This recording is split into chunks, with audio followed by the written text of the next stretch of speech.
for missing it. But now with this extra opportunity, in a sense, you want to use it again. But it's not just about that. The players are much more intelligent in terms of deciding or realizing when there is going to be a ball possession change, so they come back faster to position. They are much smarter into deciding to mark space or the man. And in terms of the midfield and defending as well, they are much more aggressive for what is the interception intelligence, what we call. So they're really, really covering those passing lanes. So the game is no longer, so the midfield is no longer a transit zone, but it's really battle for possession again. Yeah, because I've played the game a few times, and you find that when the ball zips through midfield, like you'll find a midfielder will stick out a leg, as they would do. Yeah. They don't just let it go by them. Yeah, it's true to real life, and really wanted to bring that value for possession back. But what that allows as well, so defending became so powerful that it allowed us to innovate into the attack. So one of those is passing with purpose. That is to counter those interceptions. So it's a new type of pass that is a low pass, very strong, that is, okay, I want to send it to this particular guy, but the pass receiver needs to be in a good position, because otherwise that first touch is not that good, so it has a lot of error. It really brings a lot of all of the pieces together to make it really balanced. Is that a modifier to a regular pass? It's not a modifier. It is on 2 or right back. Okay. And yes, it's when you pass it, they are doing it right now, so you see how strong it is, and it really feels awesome. But can you do that on a through ball as well, or is it just? No, it's just with the normal ground pass. But in addition to that, into the attack, it's about creating more moments of magic. I think we're going to see another feature now that is, if it wasn't a penalty, the vanishing spray. This is used in this became so famous at the World Cup. Yes. So, okay, we don't have it in the scene there, but you can see the referee walking to the wall and just doing that. So these little touches that really make the game much more authentic and immersive. They are fantastic. And as I was mentioning, like in the attack, the other fantastic thing that we did, the other innovation, is what we call no-touch dribbling. So we got inspired in Messi. So Leo Messi is a player that when he dribbles, one of the things that he does particularly well is, without touching the ball, just moving his body, like doing body feinting, to leave players behind. And we took note of that, and we watch a lot of football in the office. So we are from all over the world, and we watch every single league that you can imagine. And we wrote down, like, okay, so let's watch League 2, League 1 in England. Argentina First Division is what I watch. And we were really noting, okay, every player, regardless of how good they are, they do it. So they do that kind of no-touch dribble is how we call it. And so Messi, Neymar, they do it all the time in a brilliant way. But you go to a League 2 game and you will see somebody doing it. And we say, okay, we need to do this. We need to do this into the game. And with a modifier, when you're dribbling as well, you do this no-touch. Let's see if the guys can get it while playing. It's particularly effective when sprinting, but it has multiple layers. So you see how he was moving the body a bit. You need to do it like in precise moments. Yeah. So for being effective. I've played it a few times, and it allows you to like body swerve and kind of fake people out as well if you want to use it at a very high level. Yes. So it has a lot of different layers. So it will take some time to master, but it really feels fantastic when you leave players behind with that. So overall, innovation all over the pitch is what we say that because really that's how we feel it. It's a really truly balanced game. We're very, very happy of the state of it. We also did a lot of different improvements in the goalkeepers. There was another area of feedback that we got last year.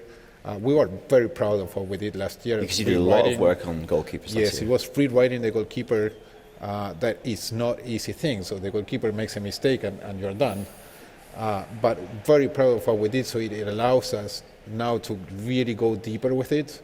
We did a huge swipe of videos on that the community was sending us to just go every single issue, getting an embedded QA team, reproducing it on testbed, and just improving and fixing and polishing the hell out of all. So it's quite hard in the new game, as I understand it, to like kind of trick keepers. Like if they're backtracking to their line, the ball might not go over their head. They can tip it while running back. Yeah, we didn't have enough coverage of animation in those situations. That's what we found out after reproducing all the issues over and over.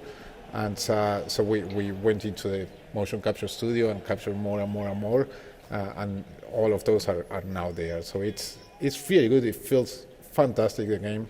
I encourage everyone to try it out. So if you're here at Gamescom, so you can do it in the EA booth on the show floor. So you can try both draft and normal kickoff, normal gameplay. But it's fantastic. And outside this, so we were talking just a piece of this. So we're introducing other new ways to play, like women's football. So we have 12 national team. It's fantastic after the World Cup as well. There was, all the people watching that and really realizing that women's football, it's part of football as well. Yeah, it was great because that was the announcement that actually led the announcement of FIFA 16 was the 12 women's teams. It's interesting with that. Is the gameplay different in any way for the... It is. Yeah, so it is. What are those kind of differences? So I tell you, primarily I think, so EA Sports FIFA is a celebration of the world of football. It's a celebration of football, and football is worldwide. Women's football is part of that, and that's why it must be there as well. But the amount of things that we did for doing it well, because that's how we like doing things, well, that's our aim is always doing it as perfect as we can. So what we did is we have audio, like the crowd, that we recorded specific women's matches to capture the crowd audio and put that into the game. Player calls, just the localization of the game. So English is primarily neutral. So the player, it works both for women and men. But if you check Portuguese, Spanish, French, it's gender specific. Right, so you have in Spanish, so I'm Spanish native speaker, it's of el course, jugador for a man and la jugadora for female. So a lot of effort into localization wise. Imagine that we have a legacy of how many years of commentary that was almost 40% recording, 40% of all the assets again, just to be female specific. So we have in English as well, like she shoots, she passes, those kind of things. And like a commentary about talking players like Abby Wambach, like a really banter about the stuff. So that's just audio and localization. But then gameplay, the big discussion was our attributes. And the attributes, we decided, okay, women are just comparable with women, so we are not going to do a 94 Messi comparable to a 93 Alex Morgan. And based on that, so we went through every single component that we have on our gameplay systems, and so we used the necessary modifiers so gameplay feels authentic to women football as well. Like that, so women's football, you have much more space, it's less physical, and in general, so players tend to shoot high the ball because keepers are not as tall. So all those little nuances, if you try it out, you will feel it different. You will feel okay. It's much more authentic to women's football. And the character models are different as well. They're very specific. They've been not modeled on the anatomy of women. It's rather than just like changing the heads on them. No, absolutely. So we replaced. So we recreated a new player rig. So we have new body scaling technology. We optimized the rendering so we could do physics on the ponytails because most of the female players use ponytails. Yeah. So we have physics for each ponytail, which it's fantastic, And then we also capture the likeness of most of the players. It's a true representation of women's football, and I'm really proud of it.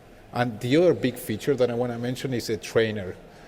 So we like people to get into the game, to learn the game faster, and even experienced people to learn new ways of how to perform the game. There is a trainer. Okay, the game. We saw it a bit earlier as well. It's kind of an overlay that shows you in that moment what your options are as a player. It's showing you some of the options because FIFA has more than 70 different controls that you can perform or combinations that you can perform.